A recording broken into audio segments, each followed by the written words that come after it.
নমস্কার শিক্ষার্থীরা, শিক্ষানিকেতন চ্যানেলে তোমাদের স্বাগত।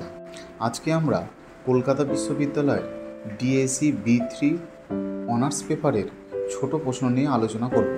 ডিএসসি বি3 2021 সালে অর্থাৎ জাপানের ইতিহাসে যে ছোট প্রশ্নগুলো তোমাদের ফাইনাল পরীক্ষায় এসেছিল সেগুলোর উত্তর আমরা আলোচনা করে দেব। দেখো, প্রশ্ন 1, শোগুনতন্ত্রের যুগে জাপানের রাষ্ট্রধর্ম কী ছিল? উত্তর শিন্টো ধর্ম। 2, টেম্পো সংস্কার কবে হয়েছিল?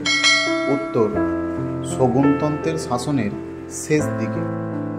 3, ডাইমো কারা ছিলেন? উত্তর জাপানের বৃহৎ গোস্বামী শ্রেণী। 4, ইয়েডো শহরের এখন কি নাম হয়েছে?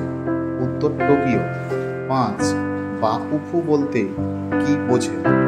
উত্তর জাপানের শোগুনের সামরিক শাসনকে বলা হতো বাকুফু। পরের প্রশ্ন, শোগুন কথার অর্থ কি? উত্তর শোগুন কথার অর্থ হল জাপানের সেনাবাহিনীর বংশানুক্রমিক সর্বাধিনায়ক। 7, কমোডোর পেরি কে ছিলেন? উত্তর মার্কিন যুক্তরাষ্ট্রের নৌবাহিনীর একজন কমোডোর। 8, কবে কানাগাওয়ার সন্ধি স্বাক্ষরিত হয়েছিল?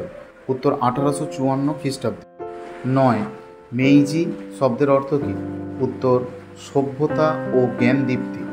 10, মেইজি জাপানে শিক্ষা ব্যবস্থা কেমন ছিল? উত্তর মেইজি জাপানে সকল মানুষের জন্য জনশিক্ষা একটি অগ্রাধিকার পূর্ণ ছিল। নেক্সট, সিহান গাক্কো কি? উত্তর জাপানের শিক্ষক প্রশিক্ষণ বিদ্যালয়গুলিকে বলা হতো নর্মাল স্কুল বা সিহান গাক্কো। পরের প্রশ্ন, সাইগো তাকামোরি কে ছিলেন?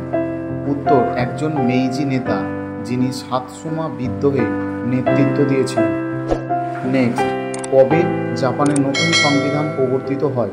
উত্তর 1889 সালে। পরের প্রশ্ন, পাবলিক পার্টি অফ পেট্রিয়টস কি? উত্তর এটি হলো মেইজি জাপানের একটি রাজনৈতিক দল। জেনারেল তানাকা কে ছিলেন? উত্তর জেনারেল তানাকা ছিলেন জাপানের প্রধানমন্ত্রী।